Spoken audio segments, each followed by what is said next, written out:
श्री महालक्ष्मी पूजन एवं दीपावली का महापर्व कार्तिक अमावस्या में प्रदोष काल में ही विशेष शुभ को प्रदान करने वाला होता है।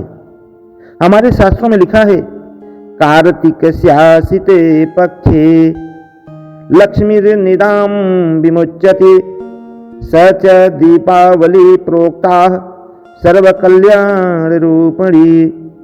लक्ष्मी पूजन दीपदान आदि के लिए प्रदोष काल ही विशेष रूप से उत्तम माना गया है।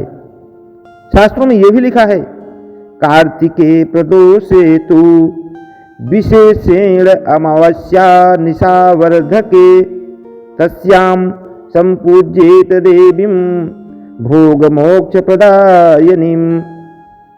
इस वर्ष कार्तिक अमावस का प्रदोष काल के साथ संयोग 2 दिन हो रहा है। दिनांक 31 अक्टूबर 2024 को अमावस तिथि अपराह्न 3:53 से प्रारंभ होकर के 1 नवंबर 2024 ईस्वी को सायं 6:16 तक व्याप्त रहेगा। लोगों में भ्रम उत्पन्न हो रहा है कि दीपावली 31 को मनाएं अथवा 1 नवंबर को। ऐसी मान्यता है कि प्रदोष काल में ही माता लक्ष्मी गणेश की पूजा करके दीपदान किया जाता है, जो कि पूर्ण रूप से 31 अक्टूबर को ही मिल रहा है और 31 अक्टूबर को सारी रात्रि अमावस्या तिथि रहेगी।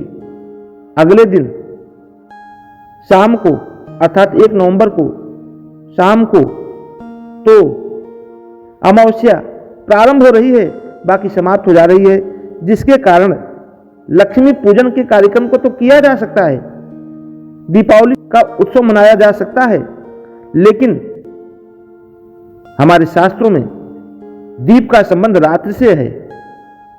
दीप रात्रि में जलाया जाता है, दिन में नहीं जलाया जाता है। ऐसा दीप जलाएं जो प्रदोष काल में जलाएं और रात भर उसका प्रकाश फैलता रहे। समाज की बुराइयों को दूर करने वाला वह दीपक, वह ज्ञान अंधकार को दूर करने के लिए होता है। इसलिए निश्चित तौर पर क्योंकि दीपावली का संबंध रात्रि से है और लक्ष्मी पूजन अन्य पूजन के लिए अमावस्या 31 तारीख को ही मिल रही है। जैसा कि हमारे समस्त कैलेंडरों में, हमारे राष्ट्रीय कैलेंडर में भी 31 अक्टूबर को ही दीपावली के विषय में वर्णन मिल रहा है, छुट्टियां हैं, इसलिए भ्रमित होने की कोई आवश्यकता नहीं है।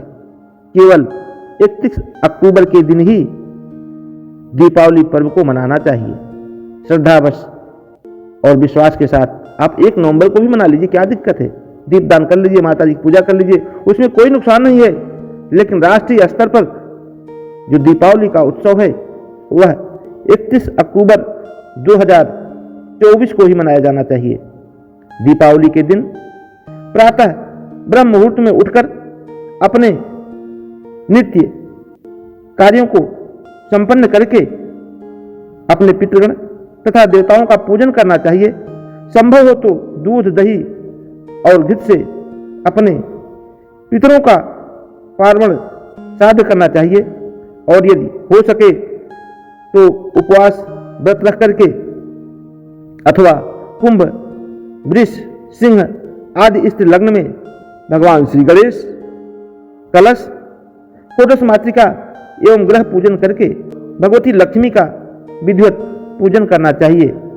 महाकाली का दावात के रूप में, महासरस्वती का कलम के रूप में और बही कापी के रूप में तथा कुबेर का तुला के रूप में विधान पूर्वक विधिवत पूजन करना चाहिए। दीपावली पूजन के पश्चात अपने घर में चौमुखा दीपक रात्रि भर जलाना चाहिए। सौभाग्य एवं लक्ष्मी की वृद्धि इससे होती है, ऐसा माना जाता है। दीपावली पर्व पर भगवती लक्ष्मी का विधिवत उत्साहपूर्वक आवाहन, षोडशोपचार से पूजन करना चाहिए। शुभ मुहूर्त में किसी स्वच्छ एवं पवित्र स्थान पर आटा, हल्दी, अक्षत एवं पुष्प आदि से अष्टकमल बनाकर माता श्री लक्ष्मी का विधिवत आवाहन करके, उनकी स्थापना करके माता की विधिवत पूजा करनी चाहिए।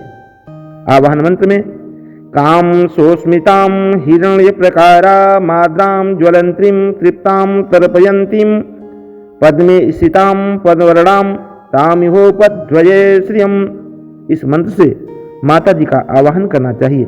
इसके बाद ओम श्री गणपतये नमः, ओम श्री लक्ष्म्यै नमः, नमस्ते सर्वदेवानां वरदासि हरे प्रिया या गतिस्थ प्रपन्नानां सा मे भूयात् त्वदर्जयात्। श्री लक्ष्मी आज की पूजा करके कुबेर का पूजा करना चाहिए, कुबेर का आवाहन करना चाहिए। धनदाय नमस्तोभ्यम निधपद्मादिपाय च भवन्तु त्वत्प्रसादान्मे धनधान्यादि संपदः। इस प्रकार से कुबेर का भी आवाहन करके उनका पूजन करना चाहिए। पूजन सामग्री में विभिन्न प्रकार की मिठाई, फल, पुष्प, धूप, दीप, सुगंधित वस्तुएं आदि को सम्मिलित करना चाहिए। दीपावली पूजन में प्रदोष, निशीथ व महानिशीथ काल के अतिरिक्त चौघड़िया मुहूर्त का भी ध्यान रख करके भी पूजा किया जा सकता है।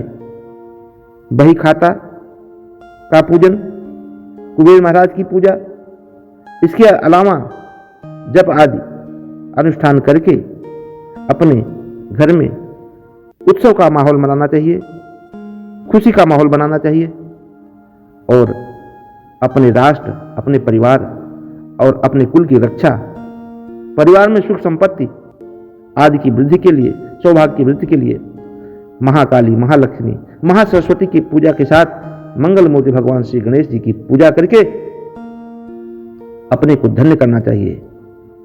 बोलिए माता लक्ष्मी की जय।